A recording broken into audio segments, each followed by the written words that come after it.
ঘুমাবার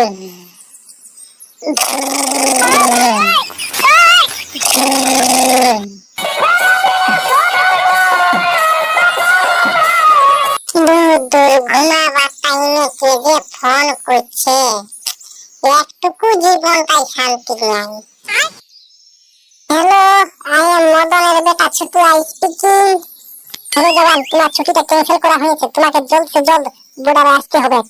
ও sir, তুমি কি হলো? আর বলিস না রে বাপ, শুয়ারের বাচ্চাগুলো হামলা বলে দিয়েছে। আয় আয় আয়, সারাকে পাঠা বলে দিব, জলদি করে আয়, তুই জলদি করে আয়, পাঠা বলে দিব। এই সারা পাকিস্তানের গুলা কোনদিন সুধরি দেখ নাই। খাবার জন্য আটা নাই, চালাবার জন্য ডাটা নাই, পরিবার জন্য পেঙ্গানা নাই, আর সারা ইন্ডিয়ার সঙ্গে ফুটানি।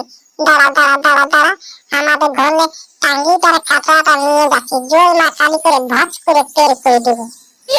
জলদি করে আয়, জিততে পারবি, ট্রেনে বাসে হেলিকপ্টারে বাইকে জিততে পারবি, মোট কথা আধা ঘন্টার মধ্যে তুই বর্ডার আয়। ও স্যার, মাইকেল দিয়ে খাইয়ে দৌড়ে দিব, দরের মাকে নিব, হুর করে চলে যাবো। একদম তুমি চাপ নিও না, ওরা যদি একটা মিসাইল ছাড়ে তো আমরা 20টা ছাড়িব। পাকিস্তানকে একদম নোট থেকে গুছাই দিব। বন্দে মাতরম। ঠিক বলেছো। তুই জলদি করে আয়, সারাকে এমন মারিব না গুগলে খুঁজতে গেলেও যেমন না পাকিস্তানকে খুঁজা পায়। তুই জলদি করে আয়, মোট কথা দেরি করিস না, বুঝলি না? স্যার, তুমি ফোনটা রাখো, আমি এখন চেড্ডি প্যান্টটা বাস খাতায় ভরে নিয়ে যাচ্ছি। চেড্ডি প্যান্টটা 7 দিন খাচ্ছি নাই, ওইটাই সব রাইন দিব, গন্ধই সারা মরে যাবে সবগুলা। আমি ফোনটা রাখছি, তুই জলদি করে আয়। আমার ছুটিটা তো ক্যান্সেল হয়ে গেল, এবার যাই, জলদি করে বর্ডারে যাই, কারণ আমার ডাক পড়েছে, আমাকে যেতেই হবে।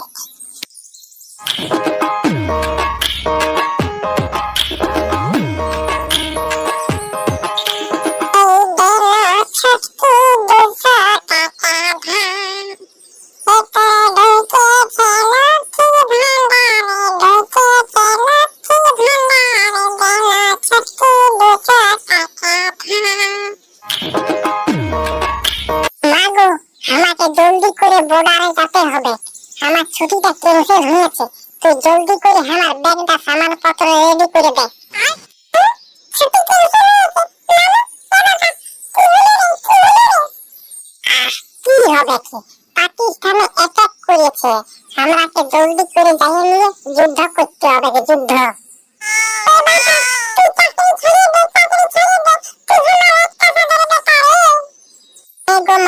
একদিন তো মরতেই হবে, তো নাই কোনো তো দেশের জন্য জীবনটা দিয়ে মরতে গেলে লোকে বলবে যে না, ছেলেটা দেশের জন্য জীবন দিয়েছে, তোর নামটা কত উজ্জ্বল হবে, জানিস?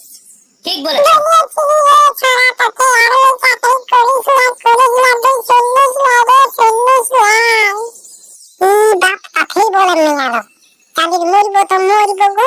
আমাদের দেশের জন্য যদি আমি জীবন দিতে পারি তো আমার কত গর্ব হবে জানিস, তোকে আর বলে বুঝাতে পারব না।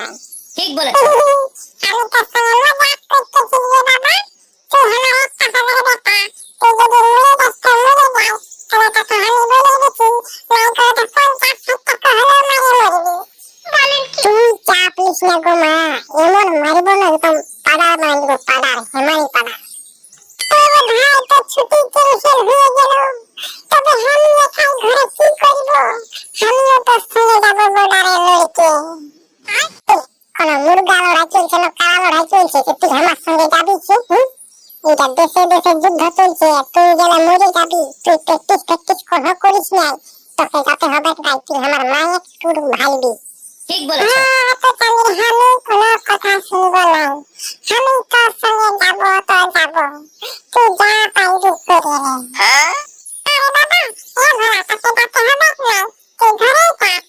তুই ধুয়ে দেখবি রে, তুই ধুয়ে, আমি তো হিন্দি জানি না, তুই কি বলছে সেইগুলাটুকু আমাকে বলে দিবি। ঠিক বলেছো। আমি দেখি আমি ঘরে থাকবো না, বুঝলি না? যাচ্ছে মানে আমিও যাবো, যুদ্ধ চলছে, আমি ঢুকনা চালাতে পারলে তো কি হবে, আমি পাশি বসি, এমন এক কদাই দিয়ে দিব না, একদম খিদির বিদির করে দেবো। ঘোড়া ফিরে দেখ না, ইয়াকে নিয়ে যা, তবে টুকু ভালোভাবে যুদ্ধ করবি, বুঝলিস না? মরে দিস না, মরাই মরবি।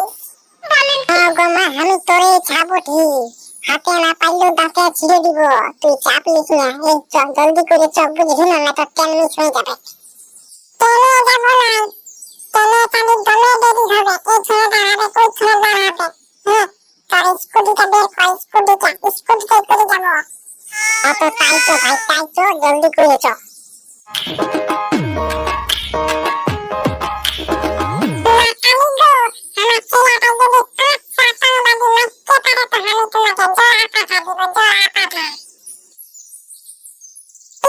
जिंदगी एक सफर है सुहाना, यहाँ कल क्या हो किसने जाना।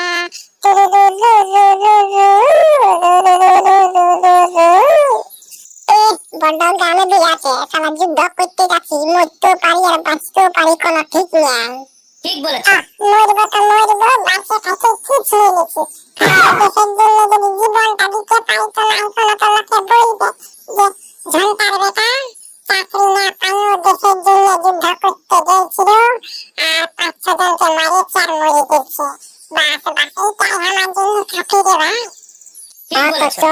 দেখ যদি আমাদের বড় বাবু মানে তো খুব একটা ড্রেস পেন্টিং দিয়ে দিব, হইল? আরে ভাই, যদি একটা হেলমেটই পাই না, তাও ওইটা দেখে আমার বুকটা উঁচু হয়ে যাবে কৈলাস পর্বতের মতো।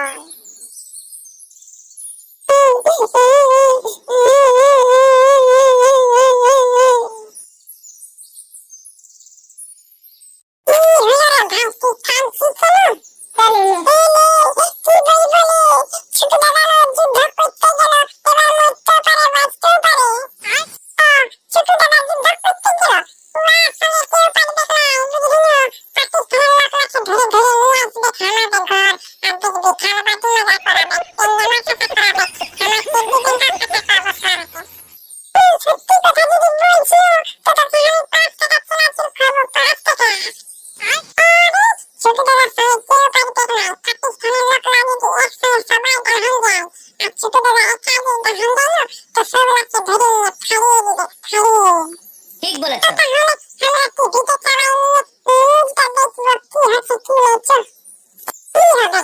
পাকিস্তানের মাঠে দেখানো ইন্ডিয়ান আর্মিকে।